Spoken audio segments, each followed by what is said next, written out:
ಆತ್ಮೀಯ ವಿದ್ಯಾರ್ಥಿಗಳೇ, ಇವತ್ತು ಸಮಾಸದ ಇನ್ನೊಂದು ಪ್ರಮುಖ ಪ್ರಕಾರ ಆಗಿರುವಂತಹ ಬಹುವ್ರೀಹಿ ಸಮಾಸವನ್ನು ನಾವು ಚರ್ಚೆ ಮಾಡ್ತಾ ಹೋಗೋಣ.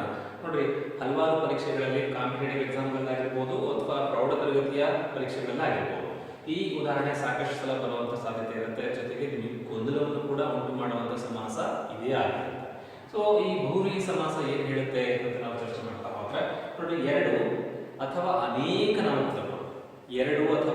ಅನೇಕ ನಾಮಪದಗಳು ಸೇರಿ ಸಮಾಸವಾದಾಗ ಬೇರೊಂದು ಪದದ ಅರ್ಥವೇ ಪ್ರಧಾನವಾಗಿರುವಂತಹ ಸಮಾಸಕ್ಕೆ ನಾವು ಬಹುವ್ರೀಹಿ ಸಮಾಸ ಅಂತ ಕರೀತೀವಿ. ಇಲ್ಲಿ ಬಹುವ್ರೀಹಿ ಸಮಾಸದಲ್ಲಿ ಸಮಾಸವಾಗೋದಕ್ಕೆ ಎರಡು ಅಥವಾ ಅನೇಕ ನಾಮಪದಗಳು ಸೇರಬೇಕಾಗುತ್ತೆ. ಜೊತೆಗೆ ಅಲ್ಲಿರುವಂತ ಪದವನ್ನ ಬಿಟ್ಟು ಬೇರೆ ಇನ್ನೊಂದು ಪದ ಬರುತ್ತೆ, ಆ ಪದದ ಅರ್ಥನೇ ಪ್ರಧಾನವಾಗಿರುತ್ತೆ. ಇಂತಹ ಸಮಾಸಕ್ಕೆ ನಾವು ಬಹುವ್ರೀಹಿ ಸಮಾಸ ಅಂತ ಕರೀತೀವಿ. ಸೊ ಅದನ್ನ ಸರಿಯಾಗಿ ಅರ್ಥ ಮಾಡ್ಕೊಂಡಾದ್ರೆ ನೋಡಿ, ಪೂರ್ವ ಪದ ಏನಾಗಿರುತ್ತೆ? ನಾಮಪದವಾಗಿರುತ್ತೆ. ಹಾಗೆ ಉತ್ತರ ಪದ ಕೂಡ ನಾಮಪದನೇ ಆಗಿರುತ್ತೆ. ಹಾಗೆ ಮುಂದೆ ಇನ್ನೂ ಒಂದು ಪದ ಇದೆ, ಅದು ಕೂಡ ನಾಮಪದನೇ ಆಗಿರುತ್ತೆ. ಸೊ ಈ ತರ ಉದಾಹರಣೆಗಳು ನಮಗೆ ತತ್ಪುರುಷ ಸಮಾಸದಲ್ಲಿ ಬರ್ತಾ ಇದೆ. ತತ್ಪುರುಷ ಸಮಾಸದಲ್ಲಿ ಪೂರ್ವೋತ್ತರ ಪದಗಳು ನಾಮಪದ ಆಗಿರ್ತಾರೆ ಅಲ್ವಾ? ಹಾಗಾಗಿ ಉತ್ತರ ಪದದ ಅರ್ಥ ಮಾತ್ರ ಬರವಾಗಿರ್ತಾರೆ. ದ್ವಂದ್ವ ಸಮಾಸವನ್ನು ಬರ್ತಾ ಇದೆ. ದ್ವಂದ್ವ ಸಮಾಸದಲ್ಲಿ ನಾಮಪದ ಅಂತ ಬರ್ತಾ ಇತ್ತು. ಅಲ್ಲಿ ಎಲ್ಲಾ ಪದಗಳ ಅರ್ಥನೂ ಕೂಡ ಪ್ರಧಾನವಾಗಿರ್ತದೆ ಅಲ್ವಾ? ಬಹುವ್ರೀಹಿ ಸಮಾಸದಲ್ಲಿ ಏನಾಗುತ್ತೆ? ನಾಮಪದ ಪ್ಲಸ್ ನಾಮಪದನೇ ಬರುತ್ತೆ. ಆದ್ರೆ ಇಲ್ಲಿರುವಂತ ಮೂರೂ ಪದಗಳನ್ನ ಬಿಟ್ಟು ಹೊಸದಾಗಿರುವಂತ ಇನ್ನೊಂದು ಪದ ಬರುತ್ತೆ. ಆ ಪದದ ಅರ್ಥನೇ ಪ್ರಧಾನವಾಗಿರುತ್ತೆ. ಅರ್ಥ ಆಗ್ತಿದೆಯಾ? ನೋಡಿ, ತತ್ಪುರುಷ ಸಮಾಸದಲ್ಲಿ ಬೆಟ್ಟದ ಪ್ಲಸ್ ತಾವರೆ ಅಂತ ಪದವನ್ನ ಬಿಡಿಸಿದ್ರೆ ಆ ಪದವನ್ನು ನಾವು ಮತ್ತೆ ಸಮಸ್ತ ಪದ ಮಾಡಿದಾಗ ಬೆಟ್ಟದವರೆ ಅಂತ ಪದನೇ ಬರ್ತಾ ಇದೆ. ಪೂರ್ವದಲ್ಲಿ ಉತ್ತರದಲ್ಲಿರುವಂತಹ ಪದನೇ ಸೇರಿ ಅಲ್ಲಿ ಉತ್ತರವಾಗ್ತಾ ಇದೆ. ಹಾಗೆ ದ್ವಂದ್ವ ಸಮಾಸದಲ್ಲಿ ರಾಮ ಲಕ್ಷ್ಮಣರು ಅಂತ ಮಾಡಿದ್ರೆ ರಾಮನು ಪ್ಲಸ್ ಲಕ್ಷ್ಮಣನು ಅಂತ ಇರ್ತಾ ಇತ್ತು. ಮತ್ತೆ ಅದನ್ನು ನಾವು ಸಮಸ್ತ ಪದ ಮಾಡಿದಾಗ ಕೂಡಿಸ್ಬರ್ದಾಗ ರಾಮ ಲಕ್ಷ್ಮಣರು ಅನ್ನೋ ಉತ್ತರನೇ ಬರ್ತಾ ಇದೆ ಅಲ್ವಾ? ಆಗ ಬಹುವ್ರೀಹಿ ಸಮಾಸದಲ್ಲಿ ಒಂದು ಉದಾಹರಣೆ ಕೊಟ್ಟಿದ್ದಾರೆ ಅಂತಂದ್ರೆ ಆ ಉದಾಹರಣೆನ ನಾವು ವಿಗ್ರಹ ವಾಕ್ಯ ಮಾಡಿದಾಗ ಅದಕ್ಕೆ ಬರುವಂತ ಉತ್ತರ ಅಲ್ಲಿ ನಿಮಗೆ ಪರೀಕ್ಷೆ ಕೊಟ್ಟಿರುವಂತಹ ಏನು ಉದಾಹರಣೆ ಇರುತ್ತೆ, ಪ್ರಶ್ನೆ ಇರುತ್ತೆ, ಆ ಪ್ರಶ್ನೆಯಲ್ಲಿರುವಂತಹ ಪದ ಬಿಟ್ಟು ಬೇರೊಂದು ಪದ ಉತ್ತರವಾಗಿ ಬರುತ್ತೆ. ಅಂತಹ ಸಮಾಸಕ್ಕೆ ನಾವು ಬಹುವ್ರೀಹಿ ಸಮಾಸ ಅಂತ ಕರೀತೀವಿ. ಸೊ ಇದನ್ನ ನಾವು ಕೆಲವು ಉದಾಹರಣೆಗಳ ಮೂಲಕ ಚರ್ಚೆ ಮಾಡ್ತಾ ಹೋದ್ರೆ ನೋಡ್ರಿ, ಮೊದಲಿಗೆ ಮುಕ್ಕಣ್ಣ ಅನ್ನುವಂತ ಒಂದು ಉದಾಹರಣೆ ಇದೆ. ಈ ಉದಾಹರಣೆನ ನಾವು ಬಿಡಿಸ್ತಾ ಹೋದ್ರೆ ಏನಾಗುತ್ತೆ ನೋಡಿ, ಪರೀಕ್ಷೆಗಳಲ್ಲಿ ಸಾಕಷ್ಟು ಸಲ ನಿಮಗೆ ಗೊಂದಲವನ್ನು ಮಾಡುವಂತ ಪ್ರಮುಖ ಪದ ಇದೆ ಮುಕ್ಕಣ್ಣ ಅನ್ನೋದು. ನೀವು ಯಾವತ್ತೂ ಕೂಡ ಪರೀಕ್ಷೆಯಲ್ಲಿ ಈ ಒಂದು ಪ್ರಶ್ನೆ ಬಂತು ಅಂದ್ರೆ ಅಲ್ಲಿರುವಂತ ಎಲ್ಲಾ ಅಕ್ಷರಗಳನ್ನು ಸರಿಯಾಗಿ ಓದ್ಕೋಬೇಕು. ಮುಕ್ಕಣ್ಣ ನಾ ಇದೆಯೋ ಅಥವಾ ನೋ ಇದೆಯೋ ಇದನ್ನು ಸರಿಯಾಗಿ ಗಮನಿಸ್ಬೇಕು. ಮುಕ್ಕಣ್ಣ ಅಂತ ಬರುತ್ತೆ ಅಥವಾ ಮುಕ್ಕಣ್ಣು ಅಂತ ಬರುತ್ತೆ. ಮುಕ್ಕಣ್ಣು ಬೇರೆ, ಮುಕ್ಕಣ್ಣ ಬೇರೆ. ನೀವು ಮಾಡುವಂತ ಗೊಂದಲ ಇದೆ. ಮುಕ್ಕಣ್ಣ ಅಂತ ಪದ ಇರುತ್ತೆ, ಆದ್ರೆ ಮೊದಲ ಎರಡು ಅಕ್ಷರಗಳನ್ನು ಓದ್ಕೊಡ್ತೀರ ಮುಕ್ಕ ಅಂತ. ಮೂರನೇ ಅಕ್ಷರ ಓದ್ಕೊಂಡಿಲ್ಲ ನೀವು, ಮೂರನೇ ಅಕ್ಷರ ನಾ ಇರುತ್ತೆ, ಆದ್ರೆ ನೀವು ಅದನ್ನ ಮುಕ್ಕಣ್ಣು ಅಂತ ಅನ್ಕೊಂಡು ಅದು ಯಾವುದೋ ಸಮಾಸ ಆಗಿರುತ್ತೆ, ನೀವು ಇನ್ಯಾವುದೋ ಸಮಾಸ ಅಂತ ಬರೀತೀರ. ಪರೀಕ್ಷೆ ಬಂದು ಹೊರಗೆ ಬಂದಾಗ ಆವಾಗ ಸರಿಯಾಗಿ ಮಾಡ್ತಾರೆ, ಅಯ್ಯೋ ತಪ್ಪು ಮಾಡ್ಕೊಂಡ್ಬಿಟ್ಟೆ ಅಂತ ಆವಾಗ ಸಫರ್ ಮಾಡ್ತಾರೆ. ಸೊ ಇದಾಗಬಾರ್ದು ಅಂತಂದ್ರೆ ಪ್ರತಿಯೊಂದು ಅಕ್ಷರಗಳನ್ನು ನೀವು ಸರಿಯಾಗಿ ಓದ್ಬೇಕು. ಮೊದಲನೇ ನೋಡಿ, ಈಗ ಮುಕ್ಕಣ್ಣ ಅಂತ ಇದೆ. ಈಗ ಈ ಪದವನ್ನು ಬಿಡಿಸ್ತಾ ಹೋದ್ರೆ ಏನಾಗುತ್ತೆ ನೋಡಿ, ಈ ತರ ಬಿಡಿಸ್ಬೇಕು. ಬಹುವ್ರೀಹಿ ಸಮಾಸ 3 ಪ್ಲಸ್ ಕಣ್ಣುಗಳನ್ನು ಉಳ್ಳವನು. ನೋಡಿ, 3 ಪ್ಲಸ್ ಕಣ್ಣುಗಳನ್ನು ಉಳ್ಳವನು. ಸೊ ಕೆಲವರು ಹೇಗೆ ಬಿಡಿಸ್ತಾರೆ ಅಂತಂದ್ರೆ 3 ಪ್ಲಸ್ ಕಣ್ಣುಗಳನ್ನು ಉಳ್ಳವನು ಯಾವನೋ ಅವನೇ ಅಂತ ಇಷ್ಟು ಉದ್ದ ಬಿಡಿಸ್ಕೊಂಡ್ಬಿಡ್ತಾರೆ. ಇದ್ರ ಅಗತ್ಯ ಇಲ್ಲ. ನೀವು ಅಷ್ಟು ಲೆಂತಿ ಆಗಿರುವಂತ ಒಂದು ಏನು ವಿಗ್ರಹ ವಾಕ್ಯ ಮಾಡಿದ್ರು ನಿಮಗೆ ಅಷ್ಟೇ ಮಾರ್ಕ್ಸ್ ಸಿಗುತ್ತೆ. 3 ಪ್ಲಸ್ ಕಣ್ಣುಗಳನ್ನು ಉಳ್ಳವನು ಅಂತ ಮಾಡಿದ್ರು ಕೂಡ ಅಷ್ಟೇ ನಿಮಗೆ ಮಾರ್ಕ್ಸ್ ಸಿಗುತ್ತೆ. ಈಗ ಇಲ್ಲಿ ಮುಖ್ಯವಾಗಿ ಮಾಡಬೇಕಾಗಿರೋದು ಏನು? ಇದು ಪ್ರಶ್ನೆ. ಇದು ನಿಮಗೆ ಮಾಡ್ಕೋಬೇಕಾಗಿರುವಂತ ಪ್ರಶ್ನೆ ಇದೆ. ಏನ್ ಪ್ರಶ್ನೆ? 3 ಪ್ಲಸ್ ಕಣ್ಣುಗಳನ್ನು ಉಳ್ಳವನು ಯಾರು ಅಂತ ನಿಮ್ಮ ಒಳಗೆ ಪ್ರಶ್ನೆ ಮಾಡ್ಕೊಡ್ರಿ. ನಿಮಗೊಂದು ಪ್ರಶ್ನೆನ ಕೇಳ್ಕೊಡ್ರಿ, ಅವಾಗ ನಿಮ್ಗೊಂದು ಉತ್ತರ ಸಿಗತ್ತೆ. ಏನು ಉತ್ತರ? ಅದು 3 ಕಣ್ಣುಗಳಿಂದ ಹೊಂದಿರುವಂತನು ಉಳ್ಳವನೇ ಯಾರು? ಏನಂತ ಕರಿತೀವಿ ಅವನಿಗೆ ಶಿವ ಅಂತ ಕರಿತೀವಿ ಅಲ್ವಾ? ಶಿವ. ಇದು ನೀವು ಅದನ್ನೆಲ್ಲ ಇಲ್ಲಿ ಬರೀಬೇಕಾಗಿಲ್ಲ. 3 ಪ್ಲಸ್ ಕಣ್ಣುಗಳನ್ನು ಉಳ್ಳವನು ಯಾವನು ಅವನೇ, ಇವೆಲ್ಲ ಬರೀಬೇಕಾಗಿಲ್ಲ. ನೀವು ಇಷ್ಟು ಬರೋದು ಸಾಕು. 3 ಪ್ಲಸ್ ಕಣ್ಣುಗಳನ್ನು ನೋಡಿ, 3 ಅನ್ನೋದಿದೆ, ಹಾಗೆ ಕಣ್ಣು ಇದೆ, ಮುಂದೆ ಉಳ್ಳವನು. ಉಳ್ಳವನು ಇದನ್ನು ನಾವು ವ್ಯಧಿಕರಣ ಅಂತ ಕರಿತೀವಿ. ಗ್ರಾಮರ್ ಅಲ್ಲಿ ವ್ಯಾಕರಣದಲ್ಲಿ ವ್ಯಧಿಕರಣ ಅಂತ ಕರಿತೀವಿ. ವ್ಯಧಿಕರಣವನ್ನು ನೀವು ಇಲ್ಲಿ ಬಳಸಿದ್ರೆ ಸಾಕು.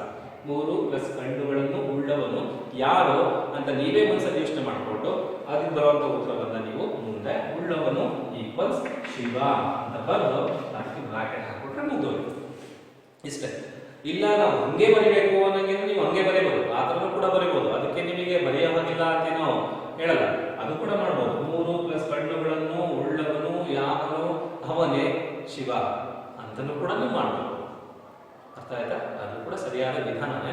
ಆದ್ರೆ ನೀವು ಇಷ್ಟು ಬಂದ್ರೆ ಸಾಕು, ಇಷ್ಟೇ ಕೇಳುವಂಥದ್ದು. ನೆಕ್ಸ್ಟ್ ಮುಂದಿನ ಉದಾಹರಣೆ ನೋಡಿ. ಮುಂದಿನ ಉದಾಹರಣೆ ನಾಲ್ಮೊಗ ಅಂತ ಇದೆ. ನಾಲ್ಮೊಗ.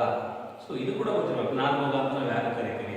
ಸೊ ಇನ್ನೊಂದು, ನಮಗೆ ಕೆಲವು ನಮ್ಮ ಪೌರಾಣಿಕ ಕಥೆಗಳು ಮತ್ತೆ ನಮ್ಮ ದೇವರುಗಳ ಹೆಸರುಗಳು ಇದ್ರ ಬಗ್ಗೆ ನಮಗೆ ಒಂದಿಷ್ಟು ಸಾಮಾನ್ಯ ಜ್ಞಾನ ಇತ್ತು ಅಂದ್ರೆ, ಆ ಹೆಸರುಗಳ ಬಗ್ಗೆ ಸ್ವಲ್ಪ ತಿಳುವಳಿಕೆ ಇತ್ತು ಅಂದ್ರೆ, ಅರಿವಿತ್ತು ಅಂತಂದ್ರೆ ಈ ಸಮಾಸವನ್ನ ತುಂಬಾ ಸುಲಭವಾಗಿ ನಾವು ಇದನ್ನ ಬಿಡಿಸ್ಬೋದು.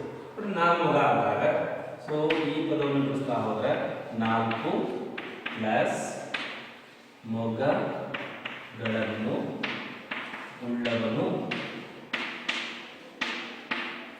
ಮನಸ್ಸಲ್ಲಿ ಮಾಡ್ಕೊಳ್ಳೋ ಪ್ರಶ್ನೆ, 4 ಪ್ಲಸ್ ಮೊಗಗಳನ್ನು ಉಳ್ಳವನು ಯಾರು? ಯಾರಿಗಿದ್ದಾವೆ 4 ಮುಖಗಳು? 4 ಮುಖಗಳಿದಾವಂತೆ. ಸೊ 4 ಮುಖಗಳಿದ್ರೆ ಆತನನ್ನು ನಾವು ಬ್ರಹ್ಮ ಅಂತ ಕರಿತೀವಿ ಅಲ್ವಾ? 4 ಮುಖಗಳನ್ನು ಹೊಂದಿರುವಂತನು ಬ್ರಹ್ಮನಾಗಿರ್ತಾನೆ. ಸೊ ಇದಕ್ಕೆ ನಾವು ಬಹುವ್ರೀಹಿ ಸಮಾಸ. ನೋಡಿ, ಇಲ್ಲಿ ಪ್ರಶ್ನೆ ನಿಮಗೆ ನಾಲ್ಮೊಗ ಅಂತ ಪ್ರಶ್ನೆ ಇದೆ, ಆದ್ರೆ ಉತ್ತರ ಬರಬೇಕು ಬ್ರಹ್ಮ ಅನ್ನುವಂಥ ಪದ ಉತ್ತರವಾಗಿ ಬರ್ತಾರೆ. ಇದಕ್ಕೆ ನಾವು ಹೇಳೋದು ವ್ಯಾಖ್ಯಾನದಲ್ಲಿ ಬೇರೊಂದು ಪದದ ಅರ್ಥವೇ ಪ್ರಧಾನವಾಗಿರುವಂತ ಸಮಾಸ. ಇಲ್ಲಿ ನಾಲ್ಮೊಗ ಅನ್ನೋ ಪದ ಪ್ರಧಾನ ಅಲ್ಲ, ಇಲ್ಲಿ ಕಣ್ಣು 4 ಅಥವಾ ಮುಖಗಳು ಇದು ಪ್ರಧಾನ ಅಲ್ಲ. ಅದು ಯಾರಿಗಿರ್ತವೆ? ಬ್ರಹ್ಮನಿಗಿರ್ತವೆ, ಬ್ರಹ್ಮನಿಗೆ ಮಾತ್ರ ಇರ್ತವೆ ಅನ್ನೋದು ಪ್ರಧಾನ. ಅರ್ಥ ಆಗ್ತಿದೆಯಾ? ಸೊ ಮುಂದಿನ ಉದಾಹರಣೆ ನೋಡ್ರಿ, ಕೆಂಗಣ್ಣ ಅಂತ. ಕೆಂಗಣ್ಣ. ಸೊ ಕೆಂಗಣ್ಣ ಅಂದ್ರೆ ಒಬ್ಬ ವ್ಯಕ್ತಿಯ ಕಣ್ಣುಗಳ ಬಣ್ಣವನ್ನ ವರ್ಣನೆ ಮಾಡಿರುವಂಥದ್ದು. ಸೊ ಹಾಗಾದ್ರೆ ಹೆಂಗ್ ಬಿಡಿಸ್ಬೋದು? ಕೆಂಪು ಅಥವಾ ಕೆಂಪಾದ ಅಂತ ಕೂಡ ಮಾಡ್ಕೋಬಹುದು. ಕೆಂಪಾದ ಪ್ಲಸ್ ಕಣ್ಣುಗಳನ್ನು ಉಳ್ಳವನು. ಕೆಂಪಾದ ಕಣ್ಣುಗಳನ್ನು ಉಳ್ಳವನು ಯಾರು? ನೋಡಿ, ನಮ್ಮ ಹಿಂದೂ ಧರ್ಮದಲ್ಲಿ ಒಬ್ಬ ದೇವರಿದ್ದಾನೆ, ಅವನಿಗೆ ತುಂಬಾ ಬೇಗ ಸಿಟ್ಟು ಬರುತ್ತೆ. ಸಿಟ್ಟು ಬಂತು ಅಂತಂದ್ರೆ ಅವನಿಂದ ಸೃಷ್ಟಿನೇ ಏನಾಗುತ್ತೆ? ಲಯವಾಗ ಹೋಗುತ್ತೆ, ಸೃಷ್ಟಿನ ನಾಶವಾಗ ಹೋಗುತ್ತೆ. ಅಷ್ಟೊಂದು ಸಿಟ್ಟನ್ನ ಕೋಪನ್ನ ಹೊಂದಿರುವಂತ ಒಬ್ಬ ದೇವರು. ಆತನ ಕಣ್ಣುಗಳು ಸುತ್ತಲೇ ಏನಾಗುತ್ತವೆ? ಕೆಂಪಾಗಿ ಹೋಗ್ತವೆ, ಕೆಂಡವಾಗಿ ಹೋಗ್ತವೆ. ಅವನನ್ನ ಕೆಂಗಣ್ಣ ಅಂತ ಕರಿತೀವಿ. ಅವನು ಕೂಡ ಶಿವನೇ ಆಗಿರ್ತಾನೆ. ಸೊ ಮುಂದಿನ ನೋಡಿ, ಹಣೆಗಣ್ಣ ಅಂತ ಇದೆ. ಸೊ ಇದು ಕೂಡ ತುಂಬಾ ಸುಲಭವಾಗಿ ನಿಮಗೆ ಅರ್ಥ ಆಗಬೇಕು. ಹಣೆಗಣ್ಣ, ಹಣೆಯಲ್ಲಿ ಕಣ್ಣಿನ ಬಗ್ಗೆ ಹೇಳ್ತಾರೆ. ಹಣೆಯಲ್ಲಿ ಕಣ್ಣು.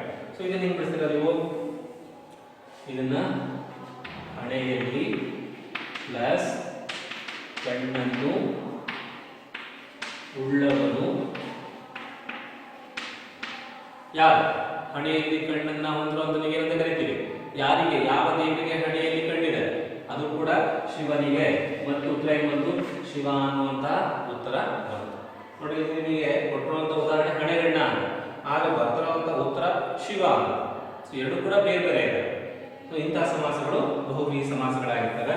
ಇನ್ನೂ ಕೆಲವು ಉದಾಹರಣೆಗಳಿದ್ದಾವೆ.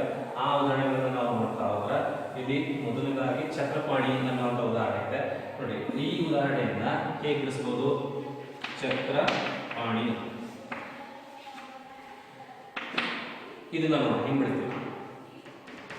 ಚಕ್ರವನ್ನು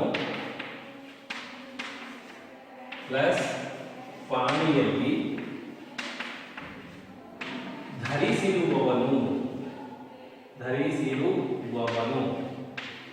ಧರಿಸಿರುವವನು ಯಾರು? ಯಾರ? ಇಲ್ಲಿ ಪಾಣಿ ಅಂದ್ರೆ ಬೆರಳು ಅಂತ. ಯಾರ ಬೆರಳಲ್ಲಿ ಅಥವಾ ಯಾವ ದೇವರ ತೋರು ಬೆರಳಲ್ಲಿ ಚಕ್ರವನ್ನ ಹೊಂದಿದಾನೆ? ಸೊ ಆ ದೇವರನ್ನ ವಿಷ್ಣು ಆಗಿರ್ತಾನೆ. ಪಾಣಿಯಲ್ಲಿ ತೋರು ಬೆರಳು, ಆ ತೋರು ಬೆರಳಲ್ಲಿ ಚಕ್ರವನ್ನ ಹಿಡಿದುಕೊಂಡಿರುವಂತಹ ದೇವರು ಅಥವಾ ಧರಿಸಿರುವಂತಹ ದೇವರು ಯಾರು? ಅವನು ವಿಷ್ಣು. ನೋಡಿ, ಚಕ್ರಪಾಣಿ ಅನ್ನೋ ಪದಕ್ಕೆ ಉತ್ತರ ಏನು ಬಂತು? ವಿಷ್ಣು ಅನ್ನುವಂತ ಉತ್ತರ ಬಂತು. ಮುಂದಿನ ಉದಾಹರಣೆ ನೋಡಿ, ಪಾಲನೇತ್ರ ಅಂತ ಇದೆ. ಸೊ ಪಾಲನೇತ್ರ, ಇಲ್ಲಿ ಪಾಲ ಅಂತಂದ್ರೆ ಹಣೆ, ಪಾಲ ಅಂದ್ರೆ ಹಣೆ, ನೇತ್ರ ಅಂದ್ರೆ ಕಣ್ಣು. ಸೊ ಹೇಗೆ ಬಿಡಿಸ್ಬೋದು? ಪಾಲದಲ್ಲಿ ಪ್ಲಸ್ ನೇತ್ರವನ್ನು ಉಳ್ಳವನು, ಪಾಲದಲ್ಲಿ ಪ್ಲಸ್ ನೇತ್ರವನ್ನು ಉಳ್ಳವನು ಯಾರು?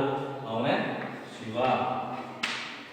ಹಣೆಗಣ್ಣ ಅಂತ ಕೂಡ ಕರಿತಾ ಇದ್ವಿ. ಸೊ ಮುಂದಿನ ಉದಾಹರಣೆ ನೋಡ್ರಿ, ರಾಜೀವ ಸಖ ಅಂತ ಇದೆ. ಇದು 10ನೇ ತರಗತಿ ವಿದ್ಯಾರ್ಥಿಗಳಿಗೆ ಕೇಳಬಹುದಾಗಿರುವಂತಹ ಒಂದು ಉದಾಹರಣೆ. ರಾಜೀವ ಸಖ ಹೇಗೆ ಬಿಡಿಸಬಹುದು ಇದನ್ನ? ರಾಜೀವನಿಗೆ ಈಗ ರಾಜೀವ ಅಂದ್ರೆ ಯಾರು? ರಾಜೀವ ಅಂದ್ರೆ ಕಮಲ, ಕಮಲದ ಹೂವು. ರಾಜೀವನಿಗೆ ಮುಂದೆ ಸಖನಾದವನು, ಸಖ ಅಂದ್ರೆ ಸ್ನೇಹಿತ ಅಥವಾ ಗೆಳೆಯ. ರಾಜೀವನಿಗೆ ಸಖನಾದವನು ಯಾರು? ಅವನೇ ಯಾರು? ರಾಜೀವ. ರಾಜೀವ ಅಂದ್ರೆ ಕಮಲ, ಸಖ ಅಂದ್ರೆ ಗೆಳೆಯ. ಕಮಲದ ಹೂವಿಗೆ ಗೆಳೆಯನಾಗಿರುವಂತ ಯಾರು? ಕಮಲದ ಹೂವು ಏನ್ ಮಾಡುತ್ತೆ? ರಾತ್ರಿ ಎಲ್ಲ ದುಡಿಕೊಂಡಿರುತ್ತೆ. ಯಾವಾಗ ಮುಂಜಾವಾಗುತ್ತೆ ಅದು ಒಬ್ಬನ ಆಗಮನಕ್ಕಾಗಿ ಕಾಯ್ತಾ ಇರುತ್ತೆ, ಅರಳೋದಕ್ಕೆ ಅಂತ. ಯಾವಾಗ ಅರಳುತ್ತೆ? ಯಾವಾಗ ಸೂರ್ಯನ ಆಗಮನ ಆಗುತ್ತೆ, ಸೂರ್ಯ ಯಾವಾಗ ತನ್ನ ಕಿರಣಗಳನ್ನ ಭೂಮಿ ಮೇಲೆ ಹರಡ್ತಾನೆ, ಆವಾಗ ಕಮಲದ ಹೂವು ಅದು ಅರಳೋದಕ್ಕೆ ಪ್ರಾರಂಭ ಮಾಡುತ್ತೆ. ಸೊ ಹಾಗಾಗಿ ಇಲ್ಲಿ ಕಮಲದ ಹೂವಿನ ಗೆಳೆಯ ಯಾರು? ಸೂರ್ಯ ಅಂತ. ಸೊ ರಾಜೀವ ಸಖ ಅಂದ್ರೆ ಯಾರು? ರಾಜೀವ ಸಖ ಅಂದ್ರೆ ಸೂರ್ಯ ಅನ್ನುವಂತ ಉತ್ತರ ಬರುತ್ತೆ. ಸೊ ಇಲ್ಲಿ ರಾಜೀವ ಸಖ ಅನ್ನುವಂತಹ ಉದಾಹರಣೆಗೆ ಉತ್ತರವಾಗಿ ಬಂದಿರುವಂತಹ ಪದ ಸೂರ್ಯ. ಅರ್ಥ ಆಯ್ತಾ? ಪಾಲನೇತ್ರ ಅನ್ನುವಂಥ ಪದಕ್ಕೆ ಉತ್ತರವಾಗಿ ಬರುವಂತ ಪದ ಶಿವ.